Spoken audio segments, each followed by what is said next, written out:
Kumpulan khotbah lama, selamat datang di saluran kami. Di channel ini, kami akan memperkenalkan Anda, khotbah-khotbah lama dan bermakna dari para pendeta dan pembicara terkemuka. Ini adalah pelajaran abadi yang tidak lekang oleh waktu dan menginspirasi hidup kita. Kumpulan khotbah lama ini dibawakan oleh Pendeta Petrus Agung Purnomo. Judul khotbah, Tingkatan Kasih Karunia. Khotbah lama ini diabadikan pada hari Kamis, tanggal 8 Oktober tahun 2003, khotbah ini sudah berumur 21 tahun namun firman Tuhan selalu baru dan tidak ada yang usang. Ayat nats khotbah diambil dari Yohanes 1, ayat 16. Inti dari khotbah ini, kita harus mengetahui rahasia dari tingkatan kasih karunia, karena tiap manusia mempunyai level yang berbeda. Bagian 1, akhir kata jangan lupa channel kami, like dan subscribe dan bagikan video ini kepada mereka yang Anda cintai. Mari bersama-sama tumbuh dalam iman dan menjadi berkat orang di sekitar kita. Tuhan memberkati. Production 2024.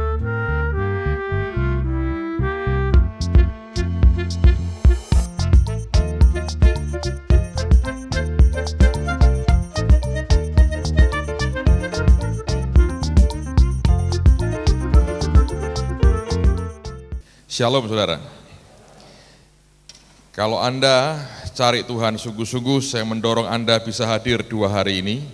Bukan karena saya yang khotbah, tapi believe me, ini sesuatu yang penting dan saya yakin akan mengubahkan cara pandang, paradigma, cara berpikir kita, sesuatu yang baru, sedang dan akan Tuhan kerjakan. Nah, saya memang merasa hari-hari ini bukan hanya di sini, tapi di banyak tempat, ada banyak orang yang sedang kecewa dengan Tuhan. Tanpa disadari dia sedang kecewa dengan Tuhan, tapi untuk bicara Tuhan, aku kecewa dengan engkau, dia tidak berani.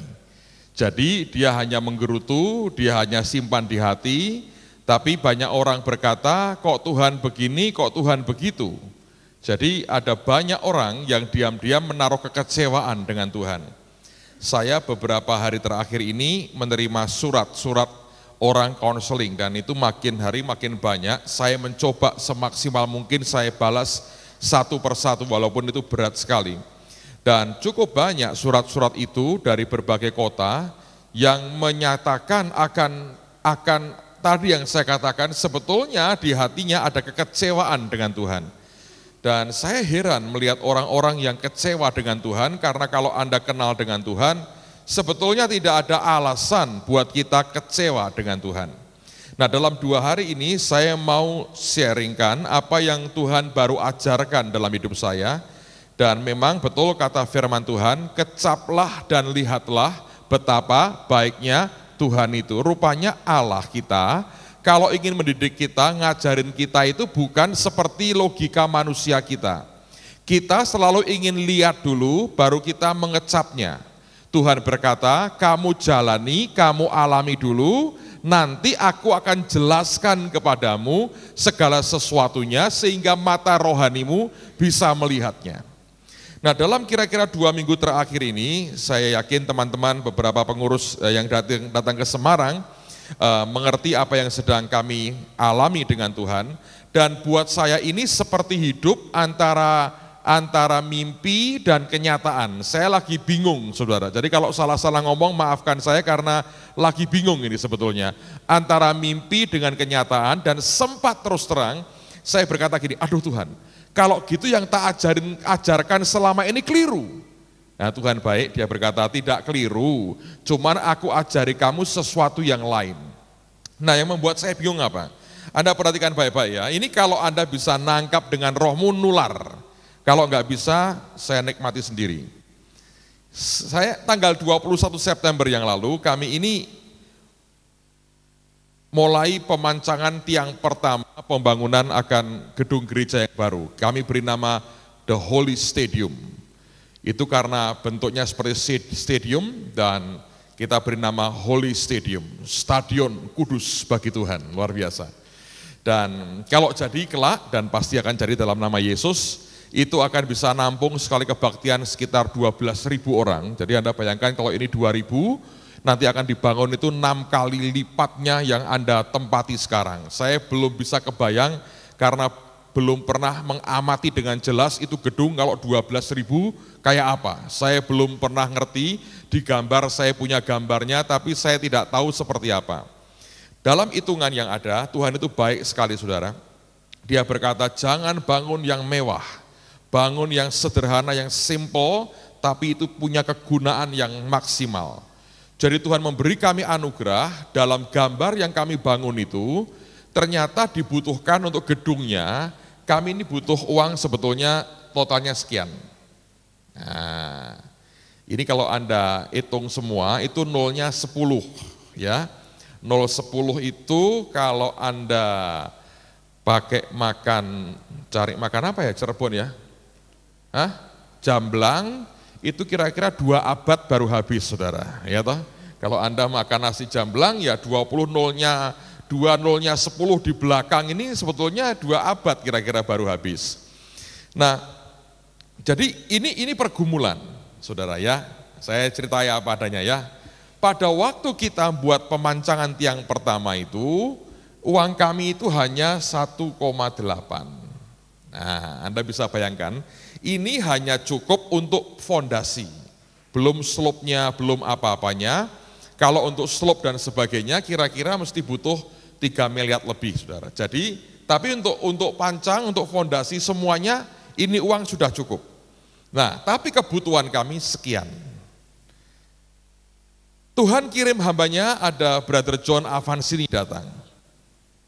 Dan saya punya pengalaman dengan beliau, setiap kali khotbah di gereja, untuk 3 kali khotbah, ya, itu biasanya jemaat kalau memberi persembahan, saya buka dapur, saudara, tolong Anda keep untuk dirimu sendiri. Kalau jemaat memberi persembahan 3 kali kebaktian itu dapatnya sekian, saudara. Nah, dapatnya sekian, lumayan juga. Masih laku di Indonesia, ini nolnya 9, ya toh, lumayan. Tapi kebutuhan kami 20. Nah, ini naik ke sini itu berapa kalinya? 20 kali lipat kan? Jadi saya kan pernah ngajar tuh 2 bulan lalu kalau tidak salah. Mesti juga Anda perhitungkan level of expectation saudara, ya toh? Tingkat pengharapanmu itu Anda mesti di situ ini berkat Tuhan akan turun, akan landing. Nah, saya tidak meralat yang saya ajarkan, nanti besok saya akan lebih rinci jelaskan. Tapi ada step lain lagi yang ternyata saya tidak tahu sebelumnya. Karena begini, nah pada waktu acara itu dimulai, memang saya tahu semua orang tegang, saudara. Saya mau jujur dengan Anda, termasuk saya sebetulnya.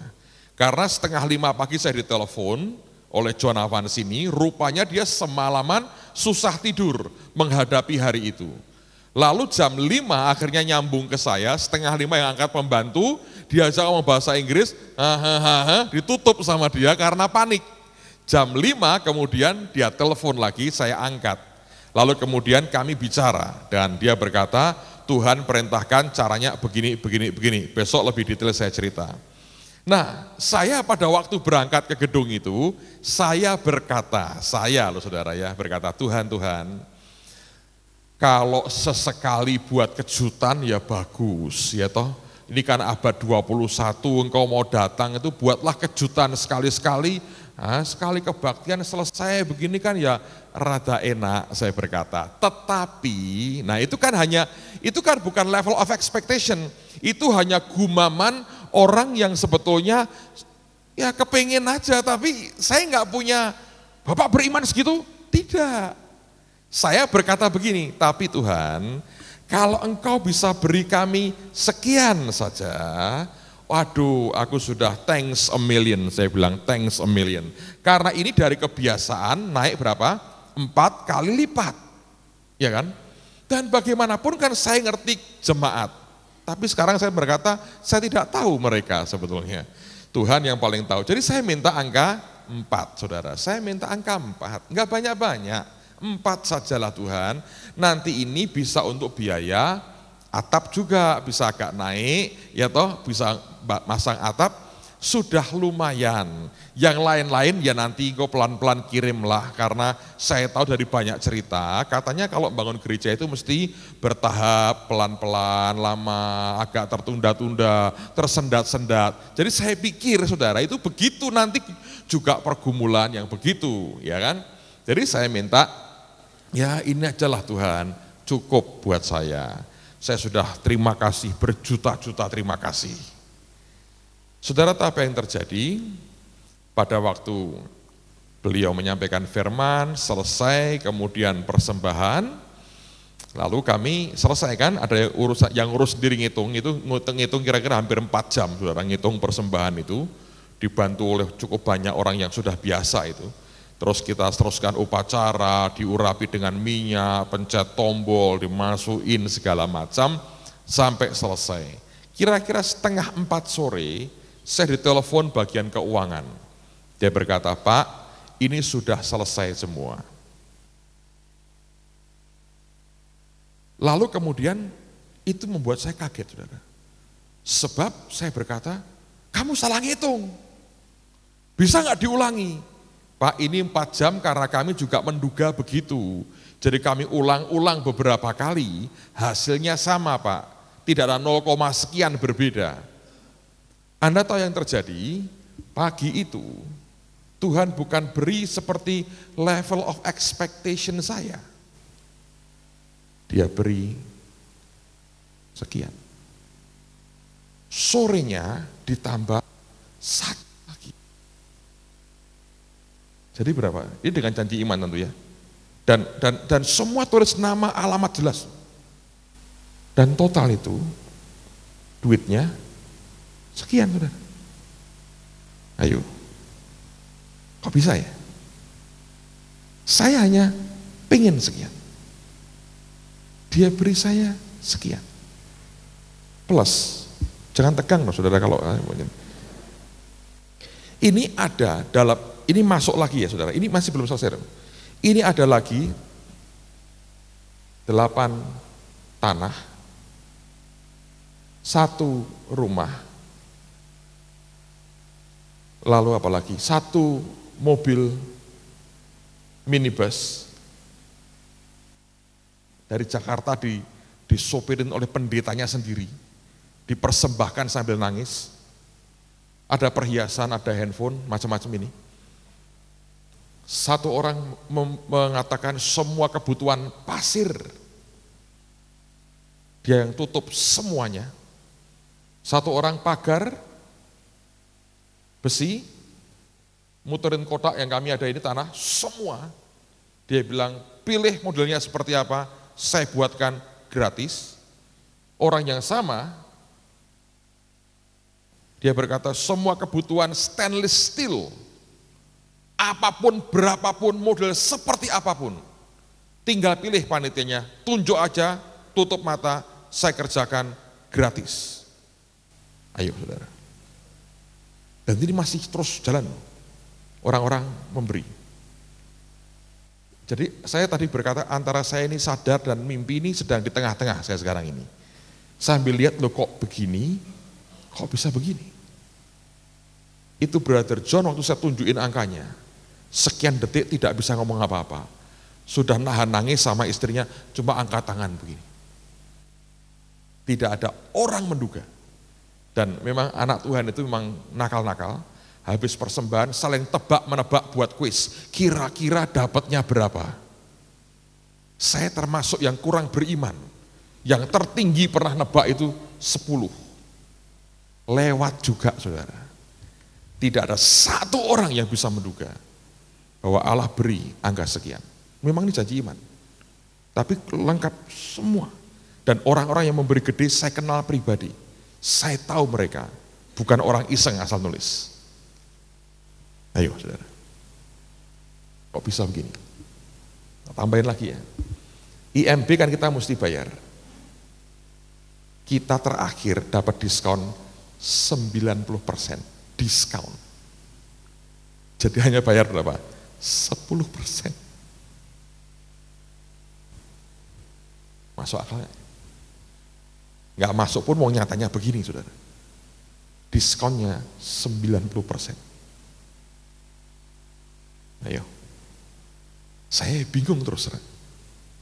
Jadi kalau Yesus mau datang segera ini saya percaya banget sih. Rupanya dia tidak sabar, kita apa boleh buat harus sabar, dia nggak sabar tuh.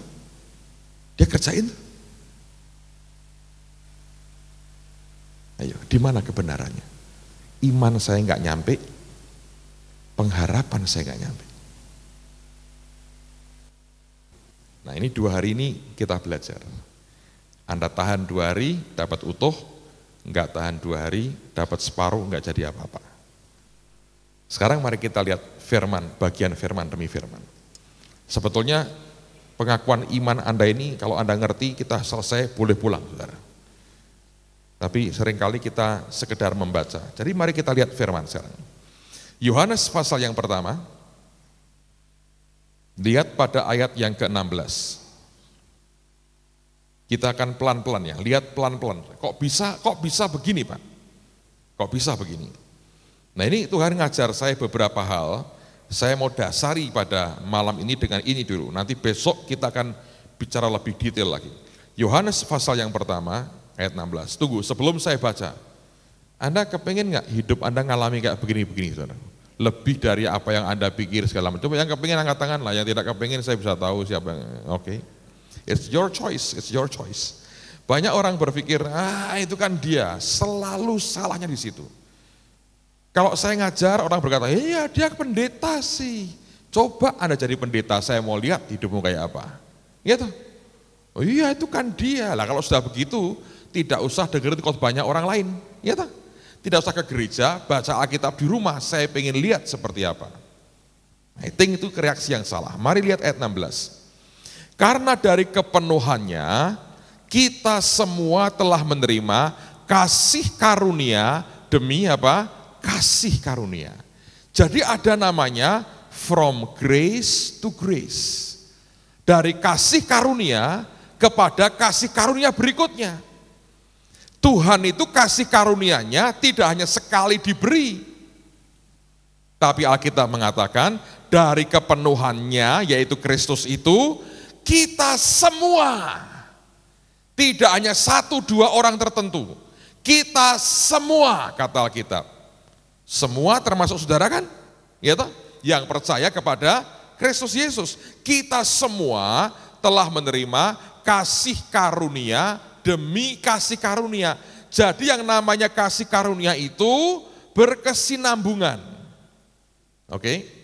Yang pertama Anda harus tahu yang namanya anugerah, kasih karunia, kemurahan Tuhan, dispensasi Allah itu berkesinambungan. Kasih karunia demi kasih karunia. Selama kita berjalan dalam Tuhan, kita ini mendapatkan kasih karunia demi kasih karunia. Tapi saya juga belajar, ada tingkat-tingkat kasih karunia yang berbeda-beda satu dengan yang lain. Saya nggak berkata bahwa yang saya alami ini sudah yang paling tinggi, saudara. Saya masih percaya sebetulnya ada level yang lebih tinggi lagi. Tapi kalau saya pelajari, Roh Kudus mengajar kepada saya, rupanya kasih karunia itu juga levelnya, tingkatnya berbeda-beda. Anda dan saya itu masing-masing ada di level kasih karunia yang levelnya berbeda-beda. Loh kok bisa Pak? Sekarang mari kita buktikan dengan firman lagi. Mari kita buka di Matius pasal yang ke-20. Saya ajak Anda melihat ayat yang cukup panjang, tapi mari saya bacakan dari ayat yang pertama sampai dengan ayat yang ke-16. Ini merupakan story, kisah yang sudah sering kita dengar. Matius 20, lihat mulai ayat yang pertama.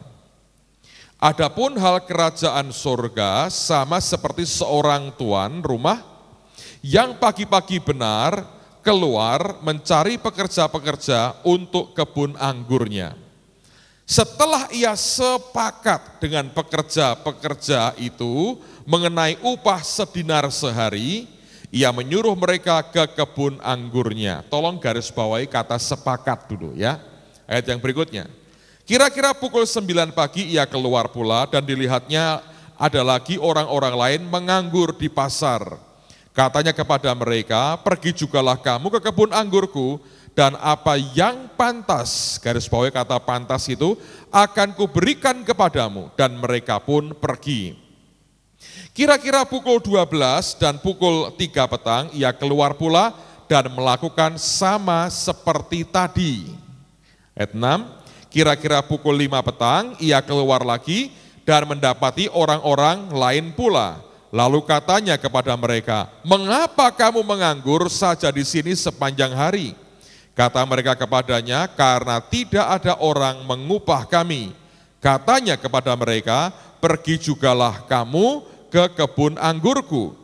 Ketika hari malam, tuan itu berkata kepada mandornya, panggillah pekerja-pekerja itu dan bayarkan upah mereka, mulai dengan mereka yang masuk terakhir hingga mereka yang masuk terdahulu.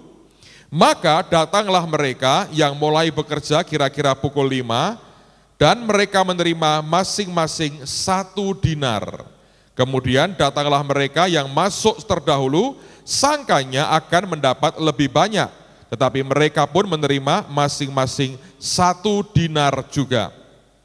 Ketika mereka menerimanya, mereka bersungut-sungut kepada tuan itu. Katanya, mereka yang masuk terakhir ini hanya bekerja 1 jam, dan engkau menyamakan mereka dengan kami yang sehari suntuk bekerja berat dan menanggung panas terik matahari.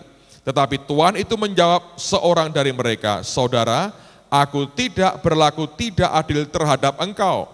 Bukankah kita telah sepakat, muncul lagi kata ini, sedinar sehari.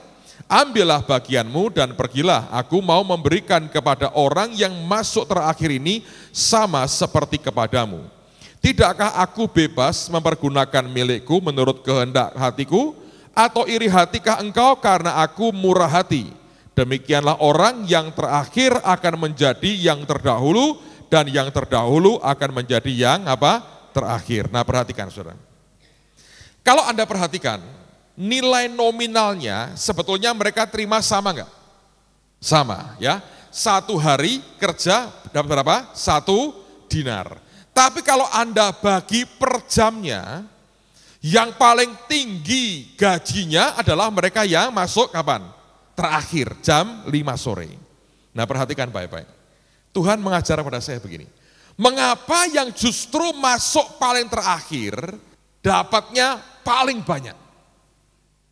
Kalau dihitung per jamnya, dibandingkan dengan tenaga yang mereka keluarkan, hasilnya kenapa lebih gede dari mereka yang kerja keras dari pagi sampai sore menghadapi sengatan matahari, mereka dapat juga sama sedinar, dan artinya kalau dibagi per jamnya, gaji mereka paling kecil.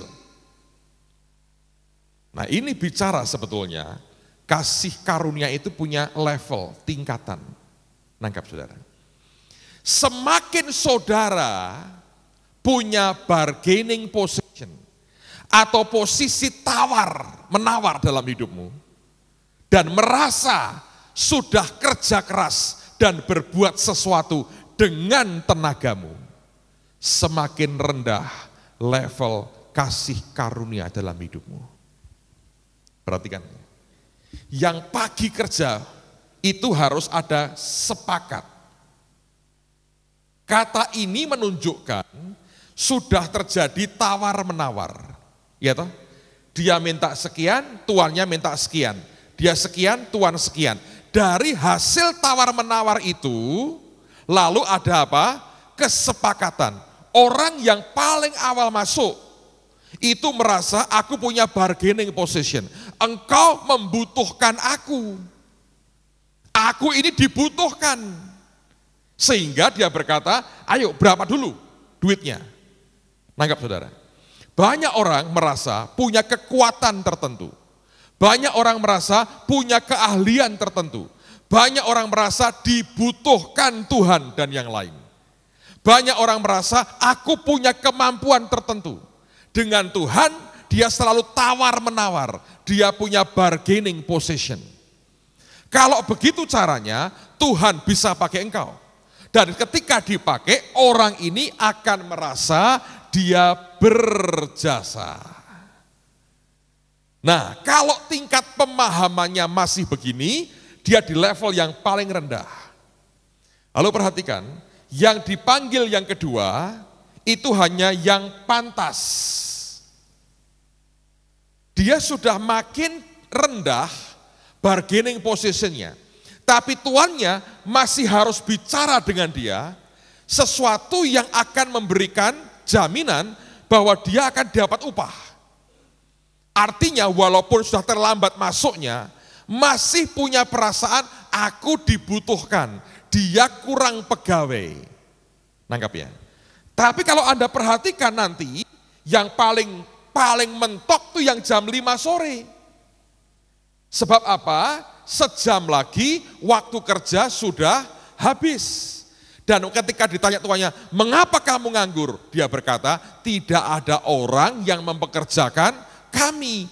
Orang ini merasa paling tidak mampu.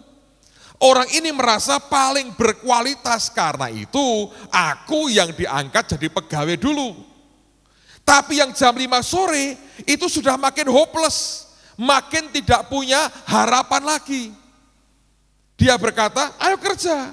Di saat dia disuruh kerja, dia sadar, aku terima kebaikan hati dari Tuhan ini. Aku terima kemurahan, digaji berapapun sudah sewajarnya, terserah dia. Aku tidak merasa berjasa, ini orang baiknya super. Anda nangkap itu? Suasana hatimu yang berbeda, itu oleh karena yang engkau nilai tentang dirimu berbeda. Orang kalau menilai harga dirinya yang tidak berharga itu sangat tinggi harganya, dia akan terima les yang paling kecil dari kasih karunia Allah. Sebab otot kekuatan manusianya masih sangat kuat. Tapi orang yang dibawa Tuhan sedia diproses Allah sampai dihabisi rasa percaya dirinya, sampai hilang kekuatan pada percaya dirinya, dan akhirnya berkata, kalau aku ada karena aku ada hari ini, semua karena kasih sayang dan kemurahan Tuhan, bukan karena aku orang yang diperlukan, tapi kemurahan Tuhan saja yang mau pakai orang seperti saya, yang kelemahannya segudang, yang tidak bisa apa-apa. Orang seperti itu yang merasa tidak berdaya, tidak mampu, dia terima yang namanya kasih karunia yang makin tinggi dibandingkan dengan yang di bawah. Jadi ada saudara yang namanya level kasih karunia. Ada. Saudara tidak bisa pilih, tapi sikap hatimu kepada Tuhan menentukan otomatis Anda di level yang mana. Kalau saudara masih merasa punya bargaining position, dengan Tuhan Anda masih merasa, saya bisa begini Tuhan, kau harus berterima kasih, aku kau pakai begini, aku mau. Kalau Anda masih punya hati seperti itu, engkau akan makin rendah level kasih karuniamu. Tapi semakin engkau diproses Tuhan, dan makin merasa tidak berdaya, akan makin tinggi sebetulnya level kasih karuniamu. Ngerti saudara? Saya diajar Tuhan begini, yang engkau alami ini yang pertama, tidak karena pada satu malam engkau bisa ngalami seperti ini. Terus dia tarik saya ke belakang sekian tahun. Dia berkata, bertahun-tahun aku habisi rasa percaya dirimu. Dan sampai engkau tidak punya rasa percaya diri lagi. Engkau hanya mengandalkan kepercayaanmu kepadaku. Dan itu yang menarik kasih karunia, grace Tuhan yang besar dalam kehidupan kita. Amen saudara. Saya ini diajar Tuhan, sampai kalau ngomong aja hati-hati. Kita akan begini saudara, tidak berani saya. Saya selalu tambahi perkataan, kalau Tuhan kehendaki.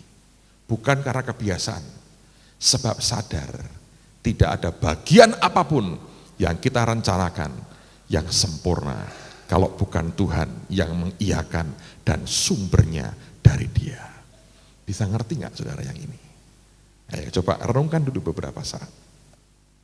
Sebab kalau Anda tidak paham yang ini, berat terus di sini. Semakin sombong orangnya, semakin rendah level kasih karunia-Nya. Yaitu apa? Paling-paling mati masuk surga.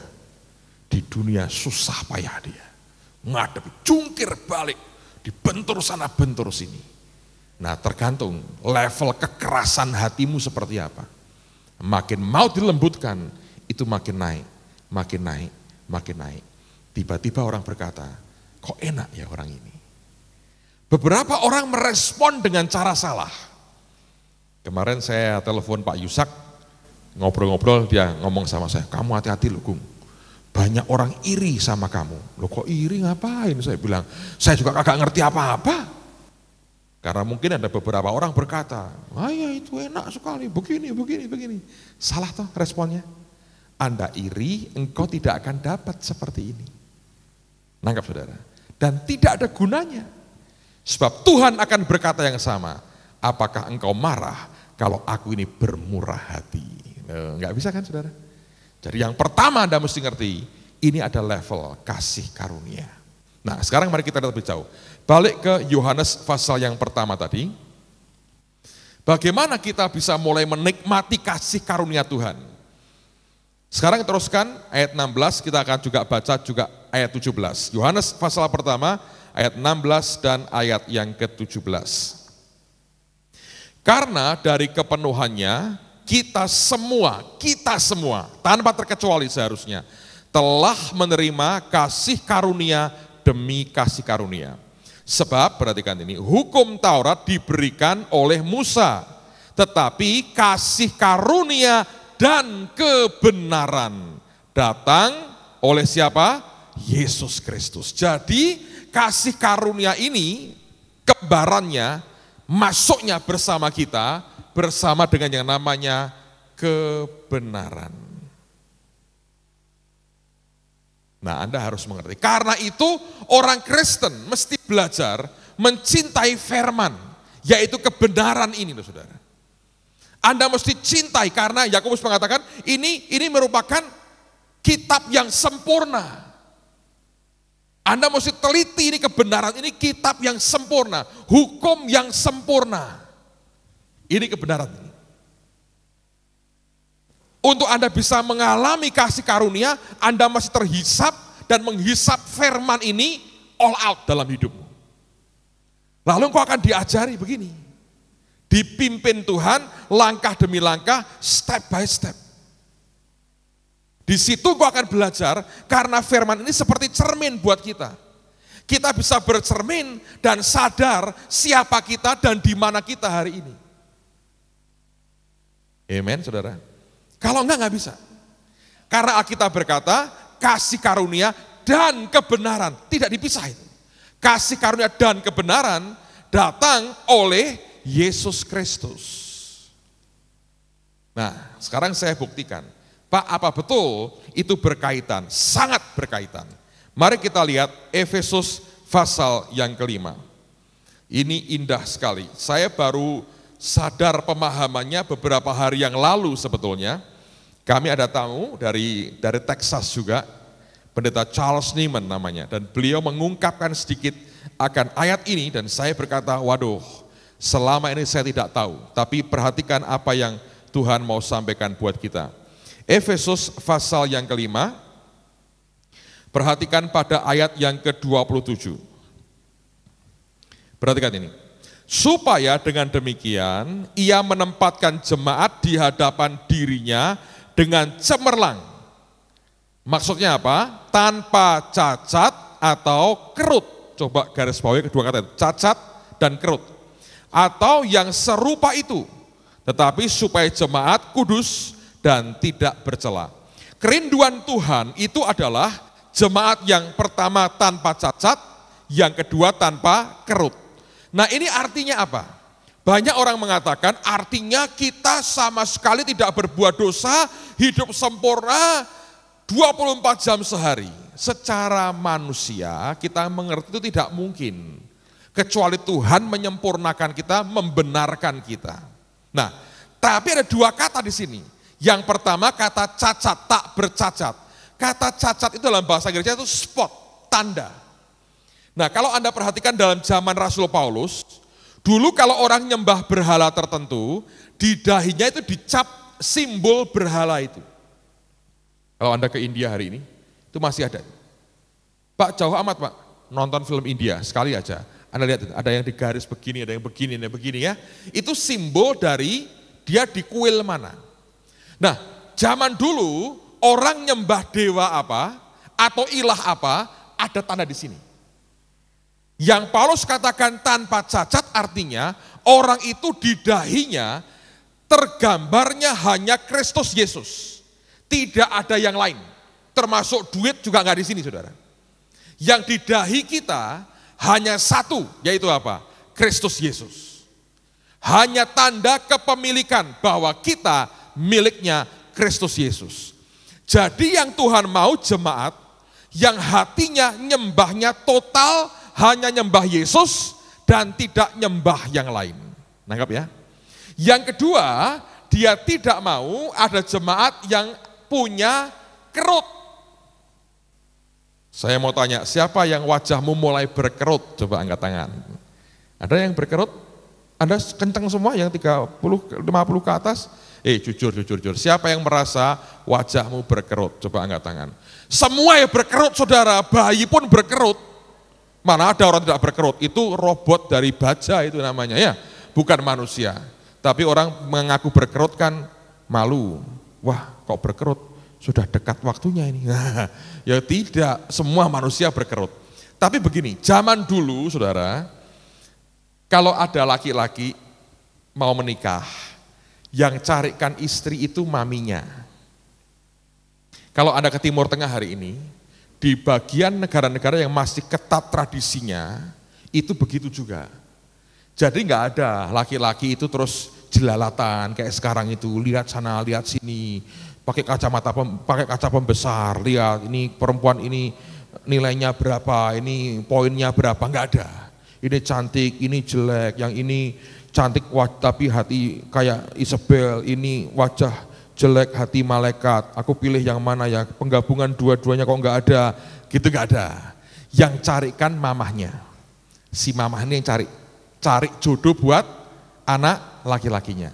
Anda tahu, kalau ada perempuan secantik apapun, tapi berkerut wajahnya, walaupun masih muda, tidak bisa kawin.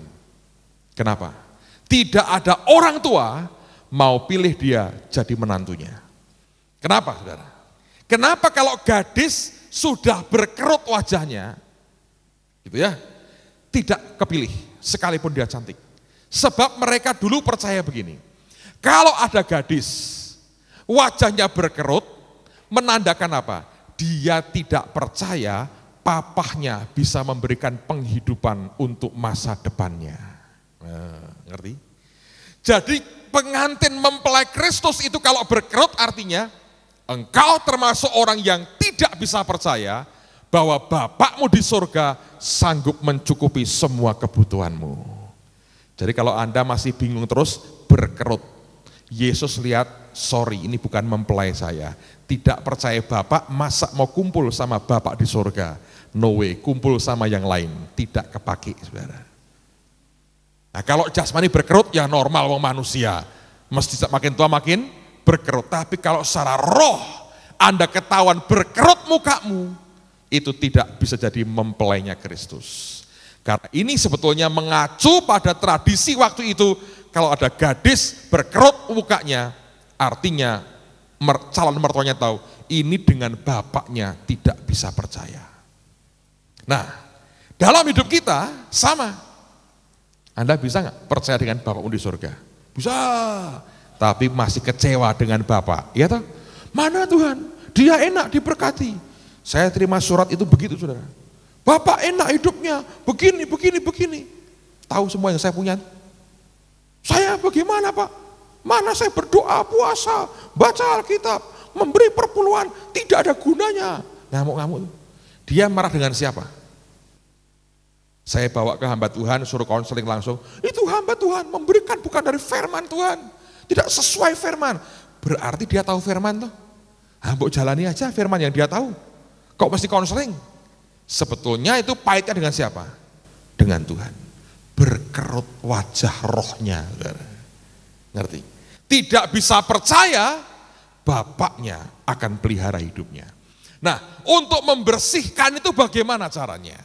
Mari kita lihat ayat sebelumnya, yaitu di ayat yang ke-26. Lihat ayat yang ke-26. Sebab tidak pernah orang, 26 ya, untuk menguduskannya sesudah ia menyucikannya dengan memandikannya dengan apa? Air dan firman. Bahasa Inggrisnya bukan air dan firman. Air, by, atau oleh, atau through the word. Jadi kita ini dibersihkan dengan air, melalui atau lewat firman. Jadi kebenaran firman Tuhan ini membersihkan kita, membuat kita tidak ada cacatnya, spotnya, dan tidak ada kerutnya. Firman yang kita terima, makanya kalau Anda ini tidak suka baca firman dalam hidupmu, ini firman gak sampai jebol ini, bukan karena Anda jebol karena Anda marah, tapi mesti Anda bolak-balik bongkar pasang. Kalau belum Anda betul-betul suka firman ini, berkerut mesti saudara. Tapi kalau engkau makan ini, itu membersihkan terus hidupmu. Tapi kalau orang konseling dijawab gini, doa, baca firman, mesti ngamuk. Gitu. Orang kalau nulis sama saya gini, ya saya tahu Pak, ujungnya pasti berdoa, percaya kepada Tuhan. Loh ya tahu ujungnya, kenapa kok mesti ngomong yang lain? Tapi saya perlu orang yang bisa mendengar suara Tuhan. Nah saya pikir, loh Alkitab berkata, domba-dombaku mendengar dan mengenal suaraku. Nangkap saudara? Tapi orang kalau konseling begini, ya Pak pasti tahu ujungnya berdoa, ya saya ngerti gitu kok. Lebih pintar dari pendetanya. Tapi salahnya apa? Tidak bisa menjalani. Kemurniannya itu enggak ada. Ketulusannya dengan Tuhan makin pudar. Yang dipikir banyak apa? Persoalannya, uangnya, masalahnya, terus seperti itu. Lama-lama berkerut saudara. Dan waktu engkau berkerut tidak bisa jadi mempelainya Kristus. Bisa nggak kita percaya bahwa Tuhan itu memelihara kita? Ada lagu toh, ku tahu Bapa peliharaku. Nyanyinya enak toh? Betul Anda percaya dia pelihara saudara? Belum tentu. Kadang-kadang nyanyi asal nyanyi toh? Tadi yang saya nyanyi, banyak perkara, ya toh? Boleh nggak apa-apa, yang tak dapat ku mengerti. Tapi banyak anak Tuhan cari perkara, saudara. Sudah banyak perkaranya, tambah cari perkara. Tapi kan kita nyanyi, Allah kita peduli. Peduli enggak? Ya mudah-mudahan Pak, nyatanya. Nah, Tuhan kita itu, saya belajar bagus. Dalam bahasa Inggrisnya, kata keadaan itu namanya circumstances. Dan kata circumstances dari kata Latin dua kata yang artinya circle dan in. Apa artinya? Lingkaran tempat di mana berdiri. Ini kenyataan, saudara. Jadi kenyataan itu sebetulnya penjaramu. Nah terserah. Kalau Anda mendewakan keadaan atau kenyataan, engkau dipenjara detik itu. Oleh apa? Oleh keyakinanmu, oleh pikiranmu. Dan ini bagian yang berat sekali untuk diterobos oleh banyak anak Tuhan. Tapi kalau Anda ngerti ya, subjek ini saja, sebetulnya nolong banyak. Saya pernah cerita tuh, sekian waktu yang lalu. Dulu kami ini keluarga sederhana sekali, orang tua saya sederhana sekali. Mereka belikan saya sepeda motor aja nggak bisa. Saya baru lahir baru waktu itu, naik sepeda butut saudara. Lahir baru. Saya baca bukunya almarhum Kenneth Hagin, beliau sudah pulang ke rumah Bapak. Dan saya baca bukunya soal iman, kesaksiannya saya berkata, iya ya, sebetulnya kalau aku ngerti yang namanya iman itu apa, beres hidupku. Nah saya kan gak punya uang untuk beli banyak bukunya Kenneth Hagin saudara. Kalau ke toko buku, baca di toko buku kan dimarahin yang jaga, ya toh. Lalu kemudian saya tanya pendeta. Saya tanya, Pak Pendeta, boleh tahu nggak Pak, iman itu apa sih? Gembala ini berkata, wah kamu bagus, anak muda berapi-api dalam Tuhan. Waktu itu banyak pelajar terima Yesus, sekarang juga tambah banyak. Dia bilang memang harus mengerti, nah makanya baca Alkitab. Ya Pak, nggak ngerti saya. Baca terus, apa Pak iman itu? Ibrani 11 ayat yang pertama. Oke. Nah iman itu artinya apa Pak? Iman itu percaya. Lah maksudnya percaya Pak? Yakin. Lah rasanya yakin Pak? Mantap. Nah mantap itu apa Pak? Nah itu iman tadi itu. Jadi muter saudara. Jelas kan? Jelas. Tidak berani bantah saya bilang. Ya kurang lebih Pak. Dalam hati kurangnya banyak, lebihnya dikit. Masih tekor, minus saudara. Saya pergi. Tidak jawab persoalan saya. Datang ke hamba Tuhan kedua. Pak Pendeta, tolong Pak jelaskan, saya pengen ngerti Pak. Saya baru bertobat. Wah bagus. Iman itu apa Pak? Iman itu Ibrani 11 ayat pertama. Loh saya ngerti Pak itu definisinya. Tapi rasanya itu loh Pak. Rasanya iman itu percaya. Nah percaya itu yang gimana sih Pak? Yakin. Loh rasanya loh Pak, itu mantap. Lah mantap itu Pak, nah, itu iman tadi itu katanya. Jadi muter, wah tak pikir ilmunya sama ini. Sekolah teologianya sama kira-kira pendeta dua ini. Datang ke pendeta ketiga. Pak, tolong jelaskan dong Pak. Soal apa? Iman. Nah penting itu, penting katanya. Harus ngerti iman. Nah makanya Pak, saya pengen ngerti. Apa sih iman itu Pak? Nah baca Alkitab anak muda. Kalau enggak baca Alkitab tidak ngerti. Iya Pak, saya belum mengerti Pak, belum nyampe semuanya. Nah nanti belajar kayak om ini sekolah Alkitab katanya. Bisa ngajari orang, saya bilang. Ya saya ngerti iman apa sih? Ibrani 11 ayat yang pertama. Wah ketahuan ini pasti. Saya kejar lagi, sudah mulai dongkol. Tapi definisi sehari-hari itu apa sih Pak? Nah, sederhana toh. Iman itu percaya. Oh, nah, percaya itu yakin Pak ya? Betul katanya. Yakin itu rasanya Pak, mantap Pak. Nah, lah mantap itu apa Pak? Nah, itu iman tadi kan Pak? Iya. Sama aja saudara. Jengkel saya. Jangan suka jengkel sama pendeta. Nanti kelak engkau atau anak cucumu jadi pendeta saudara. Lalu saya datang ke pendeta keempat. Orang Bali, sudah almarhum sekarang. Orangnya baik, halus. Saya bilang, Pak Pendeta, boleh nggak saya tanya Pak? Oh silahkan katanya. Apik orangnya halus. Iman itu apa? Ibrani 11 ayat yang pertama. Nggak tahan ya. Pak, kira-kira saya sudah ngerti kok. Terus itu kalau saya kejar, itu artinya percaya atau Pak? Betul. Dan percaya itu artinya yakin Pak? Iya itu. Yakin itu kan yang mantap tuh Pak, itulah iman tuh Pak, betul dia berkata gitu. Sama sekolahnya ternyata.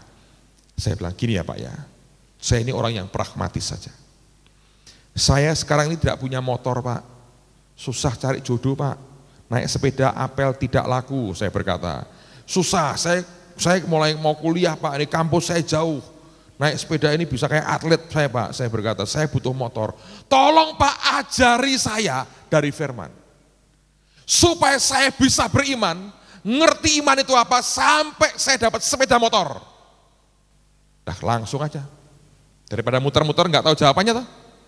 Tapi ini pendeta bagus, saya yakin masuk surga dia saudara. Sebab apa? Jujur orangnya. Tahu jawabannya apa? Nah, orang saya aja nggak punya sepeda motor, suruh ngajari kamu katanya. Nah, kalau saya tahu caranya sudah saya praktekkan naik sepeda motor. Nah, saya juga nggak punya, suruh ngajari kamu. Saya selamat. Kita kok melaratnya sama ya Pak. Sejak itu berhenti saya cari tanya pendeta soal iman itu apa. Karena saya tahu itu mesti jawabannya muter akhirnya. Itu belum saya tanyai, bagaimana supaya dapat 20 miliar? Dia berkata, saya juga mulai rontok rambut saya mikirin itu kan kacau saudara. Saya bilang Tuhan ajari aku. Karena saya nggak puas kalau orang berkata imani. Saya sudah praktek berkali-kali, gagal. Suatu hari kami masih SMA, saudara. Ya tahun-tahun itulah. Ada dokter anak Tuhan datang ke kantor pelayanan kami. Kecil naik mobil Toyota Sport. Masuk belas gitu. Anak muda lihat mobil begituan kan terbelalak semua. Saya masih naik sepeda, apalagi lihat mobil begitu, saudara. Keluar 7-8 orang mungkin. Wagum. Dokternya masuk ke dalam, kita keluar ngumunterin. Wah ini dia, imani yuk, imani. Semua nomor tangan, dalam nama Yesus. Dokternya lihat, dia keluar, kami diusir. Minggir katanya. Nanti rontok semua mobil saya. Tumpangin tangan, dalam nama Yesus. Saudara tahu siapa yang dapat mobil itu? Tidak satu pun. Nggak ada. Karena kata ngimani itu dari maunya siapa? Mau kita. Karena iman itu sebetulnya Anda punya atau tidak itu sudah ada kenyataan aja sudah. Ya toh, banyak orang imani. Ayo coba imani, bulan datang di kamarku sampai Kristus datang 7 kali kalau mungkin saudara, tidak bakal terjadi. Ya toh? Karena apa? Itu maumu sendiri. Baru saya ngerti. Tuhan berkata gini, iman itu tahu nggak? Nah, dia bilang Roma 10:17. Iman timbul dari pendengaran, pendengaran oleh rema Kristus. Ini loh saudara. Jadi kalau belum sampai rema, tidak akan menimbulkan iman. Dan rema tidak bisa Anda paksa datangnya. Itu bagian dari logos yang dihidupkan Roh Kudus, diberikan kepada kita untuk saat yang khusus, pada waktu yang spesifik juga. Itu spesial, Tuhan ngomong kepada kita. Lalu itulah rema, itu yang membuat iman itu apa? Muncul. Jadi semua itu nggak bisa imani. Saya bisa nyoba, imani, saya bawa pulang ke Semarang besok, imani. Kalau di depannya Bu Nani ya bukan ngimani, minta terang-terangan ini sebetulnya. Ya toh? Coba Anda ke showroom, imani. Semua ngimani Jaguar. Malah dimakan sama Jaguar, saudara. Imani. Enggak jadi tuh, kecewa sama Tuhan. Maumu sendiri kok. Makanya firman ini loh, kebenaran ini. Jadi rema buat kita, itu membuat Anda dibasuh Tuhan. Lalu jalanmu itu seperti yang Tuhan mau. Sehingga engkau tidak akan kecewa dengan Allah. Banyak orang kecewa dengan Tuhan. Terus ngomongnya ngaco. Ya itu begitu, ini begini. Salahnya sendiri. Tapi kalau Anda hidup dalam firman, membasuh engkau, spot tanda di sini hilang. Kita hanya nyembah Yesus. Kerut di dalam muka roh kita hilang. Karena kita percaya Bapa selalu pelihara kita dan tidak pernah terlambat menolong kita. Anggap saudara, nanti makin lama Anda akan dikikis rasa percaya dirimu, bargaining positionmu akan mulai hilang, sampai engkau berkata, semua anugerah kau Tuhan, karena aku sebetulnya tidak punya apa-apa, jam 5 sore masih nganggur, aku ini tenaga kerja yang tidak qualified sebetulnya, tapi engkau angkat aku, engkau mau beri berapa ya terserah, tidak numpang makan pun sudah berterima kasih, malah diberi anugerah yang paling besar. Anda dibawa ke level anugerah. Alkitab berkata, dalam kepenuhannya dia, kita menerima kasih karunia demi kasih karunia, from grace to grace. Alkitab mengajar, from faith to faith, from glory to glory, from strength to strength. Dari iman kepada iman, dari kemuliaan kepada kemuliaan, dari kekuatan kepada kekuatan yang lebih besar lagi. Amen, saudara. Kalau Anda tidak cinta firman ini, ya percuma. Anda tidak masuk makan betul.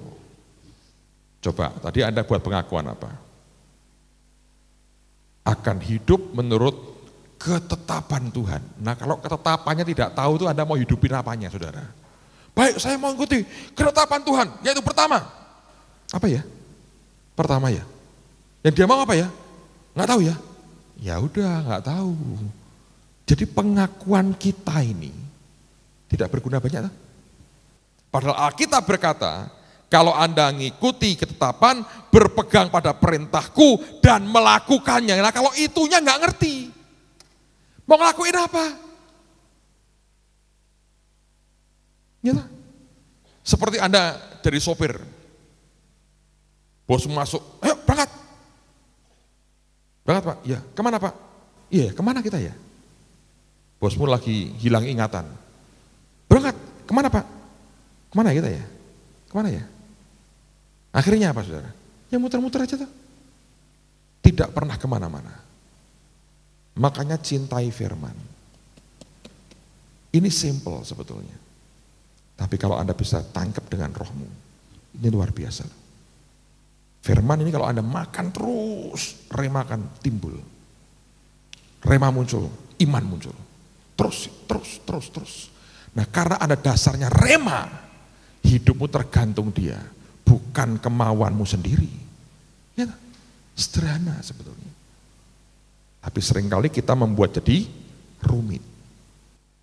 Doa itu bukan bagaimana kita bisa mengendalikan Tuhan, salah.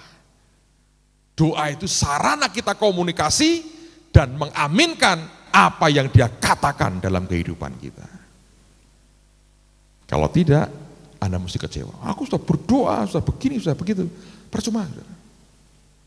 Sampai engkau berkata, aku menyerah kepadamu Tuhan. Silahkan engkau berbicara. Dia ngomong, timbul imanmu. Engkau kerjakan. Makin surut rasa percaya dirimu. Engkau tidak punya lagi bargaining possession. Mau diapain gak bisa apa-apa. Mau apa lagi? Kalau ini yang dia mau. Dan di situ makin engkau menyerah, makin besar, makin tinggi level kasih karunia Tuhan dalam kehidupan saudara. Amen. Saudara. Saya diajar proyek ini mengajar saya begitu banyak. Tuhan berkata, dari awal kamu lihat, tidak ada keringatmu yang keluar. Enggak ada. Kita selesaikan uang sekian itu 9 bulan. Izin hanya 4 hari keluar. Izin gereja. IMP diskon 90%. Apalagi ya, waktu jual beli itu, kita hanya bayar berapa? Murah sekali saudara. Saya nggak habis mengerti. Tuhan, enggak, gambar GS itu gambar situasi. Diskonnya lebih dari separuh.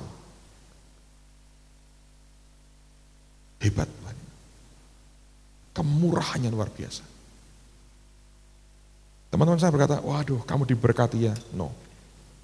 Kenyataan luarnya ya. Tapi ini namanya apa? Kasih karunia Allah dalam hidup kita. Anda mau tidak masuk ke level seperti itu? Oh ya Pak, enak ngomongnya. Enggak. Saya ngalami. Kalau Anda mau jalan seperti yang dia mau, hidupmu pasti berubah. Tidak akan pernah sama lagi. Amen, saudaraku.